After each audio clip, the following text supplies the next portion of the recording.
Breathe in, hold it, let it out slow. Okay, breathe out. Come on out. Come on out. Oh my God. Come on Come on out. out. Now, you want to hold on to that feeling or you want to let it go? Hold on or let it go. Their thoughts. Never mind the thoughts. You gotta do it. Listen to your You dad. gotta do it. Don't listen to those thoughts. They are not you and they are not your friend. All right, now, you come on. There you go, brother. It's okay. It's okay. Right here, baby. Now. 우리가 하는 경험이 정말 실제일까? 우리가 정말 실제를 경험하고 있는 걸까? 이것은 기원전부터 지금까지 인류가 풀지 못한 문제다. 철학자들만 고민할 것 같았던 이 문제를 최근에는 과학자들까지도 고민하고 있다.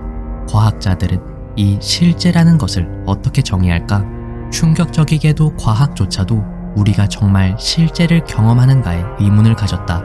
왜냐면 우리의 뇌가 감지하는 것이 우리에게는 곧 실제가 되기 때문이다. 문제는 우리의 뇌를 신뢰할 수 있는가이다. 신경과학자 리사 펠드먼 바렛은 뇌를 두개골에 갇힌 무언가로 묘사했다. 두개골은 어둡고 고요하다.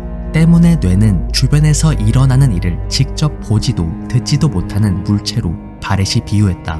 뇌는 몸이 전달하는 감각 신호를 받기만 할 뿐이며 주변에서 어떤 일이 발생했다고 우리에게 실제적으로 알려주는 것은 감각 신호라는 것이다. 이것은 어떤 일이 발생했을 때 뇌는 결과를 있는 그대로 받아들이기보다는 결과에 의미 부여를 하여 주관적인 해석을 한다는 뜻이다. 어디선가 시끄러운 소리가 났다고 가정해보자. 이때 소리의 출처는 문이 쾅 하고 닫히는 소리일 수도 있고 천둥이 치는 소리일 수도 있을 것이다. 원인은 다양하겠지만 소리를 직접 듣는 것은 뇌가 아니다. 따라서 뇌는 전달받은 감각 신호에 의존하여 소리의 출처가 무엇인지 추리할 것이다.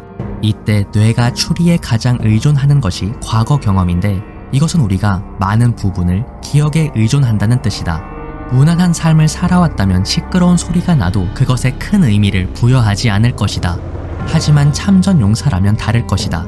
약간의 시끄러운 소리에도 전쟁에 대한 기억 때문에 위협을 느낄 것이다.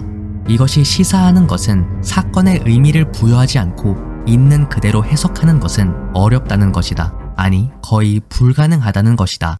물론 뇌파가 세타 상태인 0에서 7세까지는 가능할 것이다. 세타파는 최면 상태에서 발생하는 뇌파인데 0에서 7세는 최면에 걸린 상태와 비슷하다. 따라서 7세 이하 아이들은 주변 정보를 온전히 수용할 수 있다. 하지만 8세 이후 뇌파는 알파 상태로 바뀐다. 알파 상태는 세타 상태만큼은 아니지만 여전히 주변 정보를 온전히 수용하는 것에는 큰 문제가 없다. 문제는 13세 이후 베타 상태가 되면서 나타난다. 베타 상태에서는 주변 정보를 객관적으로 수용하기가 어려워진다. 0에서 12세, 특히 0에서 7세의 과거 경험으로 축적된 자기 자신에 대한 개념, 대인관계에 대한 개념, 삶에 대한 개념이 저장된 잠재의식을 통제하기가 어려워지기 때문이다.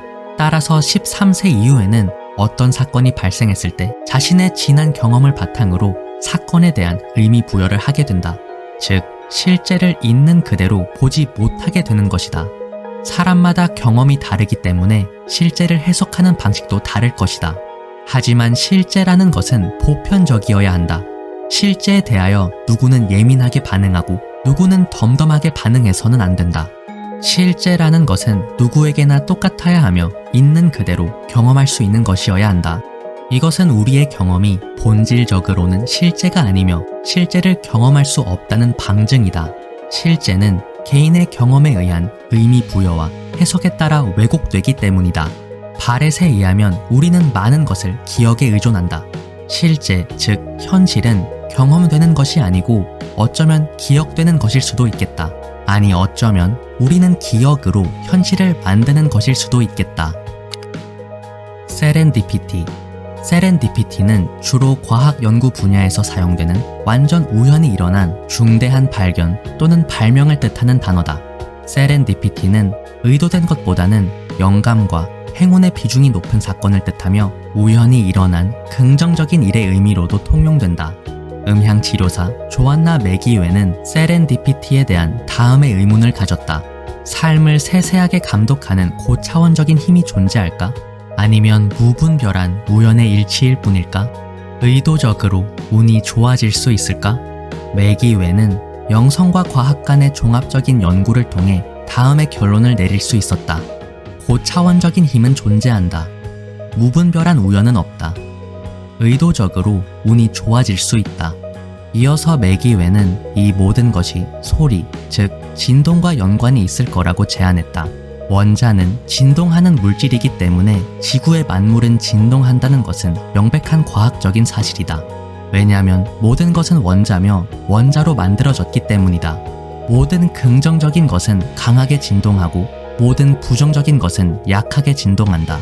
따라서 우리가 발산하는 진동이 높아지면 행운이 발생할 가능성도 높아진다.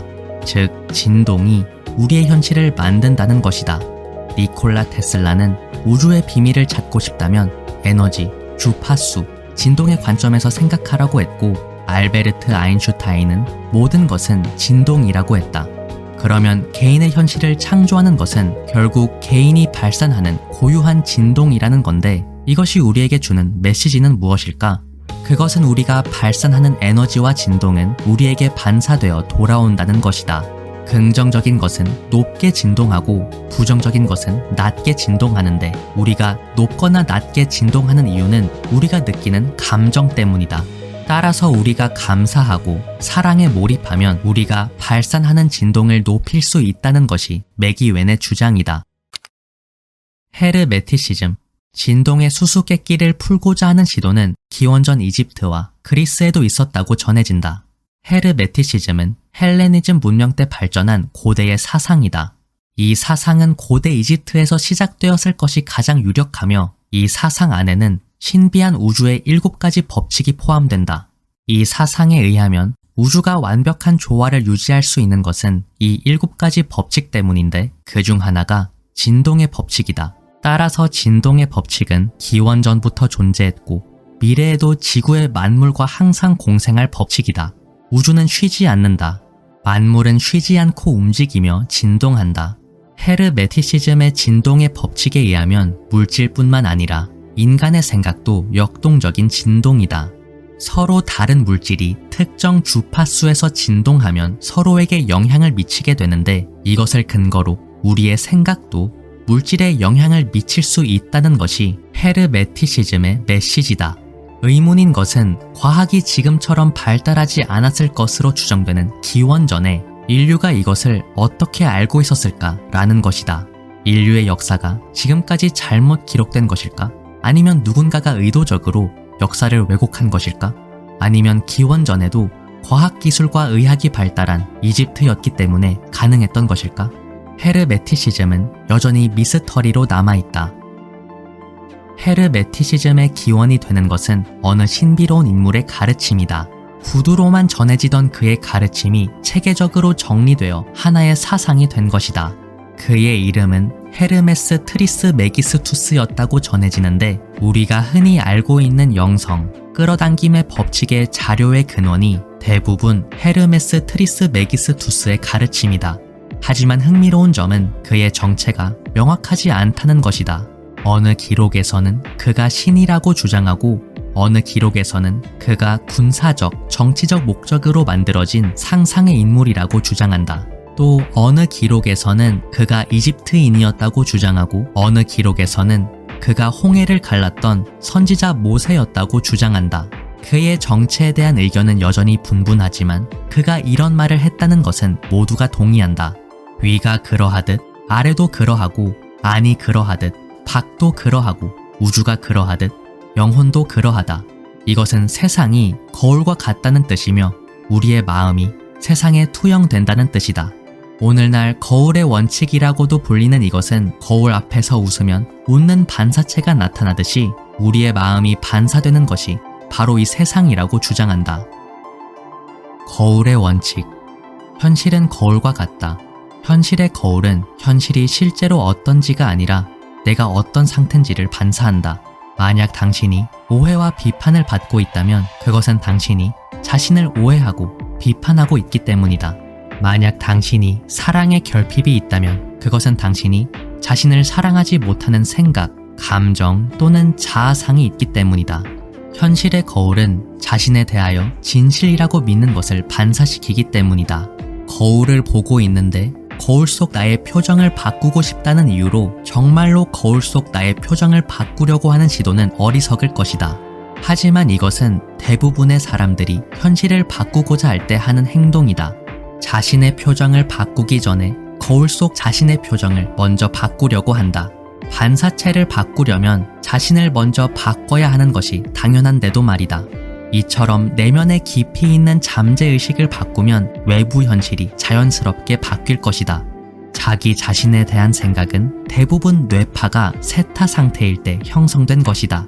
앞서 말했듯이 우리의 뇌는 세타파, 알파파, 베타파 순서대로 뇌파가 바뀐다.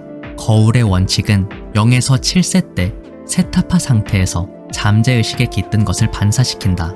8세 이후의 알파파 상태에서 형성된 것도 어느 정도 영향을 미치지만 7세까지 형성된 것이 반사되는 것이 지배적이다. 인생의 90%, 많게는 95%가 7세까지 형성된 잠재의식으로 이미 결정난다.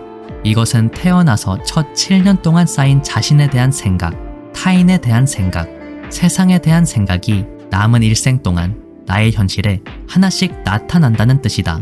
거울 속 나의 표정을 바꾸려면 나의 표정을 먼저 바꿔야 한다는 것의 참뜻은 베타파를 세타파로 바꿔야 한다는 뜻이다.